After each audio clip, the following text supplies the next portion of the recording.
इस चैनल में स्वागत है। आज हम आप लोगों को बताएंगे नई जानकारी, use of has have had without main verb, यानी बिना मुख्य क्रिया के हैज हैव और हैड का वाक्य में किस प्रकार प्रयोग करते हैं। आइए देखते हैं। इसका सबसे पहले नियम ये है कि सब्जेक्ट रखते हैं, फिर हैज सिंगुलर सब्जेक्ट के लिए आता है, हैव प्लूरल सब्जेक्ट के लिए, और हैड पास्ट टेंस में सभी हेल्पिंग वर्ब के लिए, सभी सब्जेक्ट के लिए यूज होता है। फिर ऑब्जेक्ट, इसके बाद अदर थिंग्स। जैसे कहा जाए पेन में स्याही नहीं है तो the pen has no ink. ये हैज और हैव का प्रयोग यहाँ, जैसे मेरे पास एक कलम है, आई हैव ए पेन, मेरे पास या मैं रखता हूँ, इसके लिए प्रयोग होता है। जैसे कहा जाए आई हैव ए पेन, मैं एक कलम रखता हूँ, तो इस टाइप में हैज और हैव का प्रयोग होता है। और वही पास्ट टेंस में अगर कहा जाए कि मेरे पास एक किताब थी तो आई हैड ए बुक, इस तरीके से इनका यूज होता है। मैंने ये आपको एग्जाम्पल कुछ अपनी तरफ से बताए, अब जो एग्जाम्पल लिखित में है वो आपको समझा रहा हूँ। तो पेन में स्याही नहीं है, the pen has no ink, ये हो गया ट्रांसलेशन।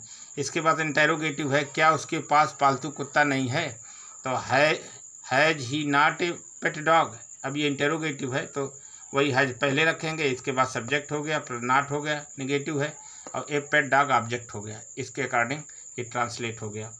अब ये सिंगुलर सब्जेक्ट के साथ हैज का प्रयोग करते हैं, प्लूरल सब्जेक्ट के साथ हैव का, प्रेजेंट के वाक्यों में। अब ये जैसे कहा गया क्या आपके पास एक बंदूक है, तो हैव यू ए गन, ये ट्रांसलेट हो गया। दूसरा नेक्स्ट सेंटेंस है, क्या उन्हें रविवार को भी दफ्तर जाना पड़ता है। ये एक अलग टाइप का वाक्य है जहाँ पढ़ता है, जिसमें वर्ब भी हो और पढ़ता है शब्द आए, समझे, वहाँ हैव टू का प्रयोग करते हैं, यानी वर्ब से पहले टू लगता है। जैसे क्या उन्हें रविवार को भी दफ्तर जाना पड़ता है, तो ये इंटेरोगेटिव सेंटेंस है, have they to attend the office on Sunday also.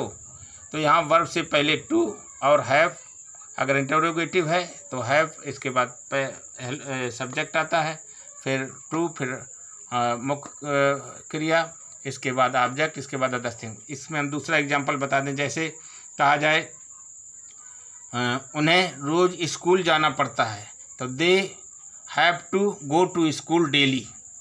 इस तरीके से वाक्य हो गया कि उन्हें रोज़ स्कूल जाना पड़ता है।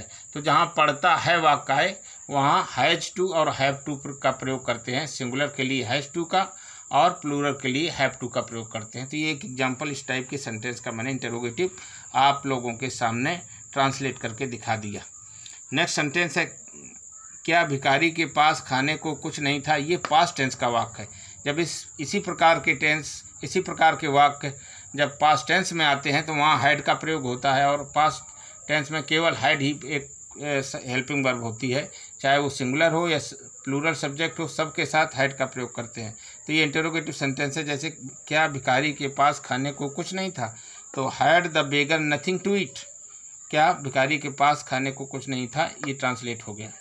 नेक्स्ट हम सेंटेंस जैसे बताते हैं, क्या उनके पास कोई किताब नहीं थी, तो had they not any book, ये इस प्रकार ट्रांसलेट हो गया।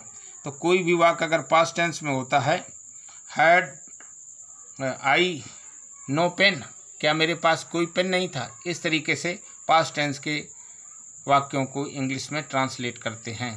तो डियर स्टूडेंट्स, मैंने ये तमाम जानकारी आपके सामने रखी कि हैज हैव और हैड का विदाउट मेन वर्ब के किस तरह प्रयोग करते हैं, उनका ट्रांसलेट करके, उनका एग्जाम्पल दे करके आपको समझाया। उम्मीद करता हूं कि ये ट्रांसलेशन के नियम आपको बखूबी समझ में आए होंगे, और अगर ये समझ में आए हैं, आपको पसंद आया है ये मेरा वीडियो, तो आप इसे लाइक करें, सब्सक्राइब करें और बेल बटन दबाना ना भूलें, ताकि हमारी इंग्लिश पे और आगे आने वाली वीडियो आप तक आसानी से पहुंच सके और आप उसका लाभ उठा सकें।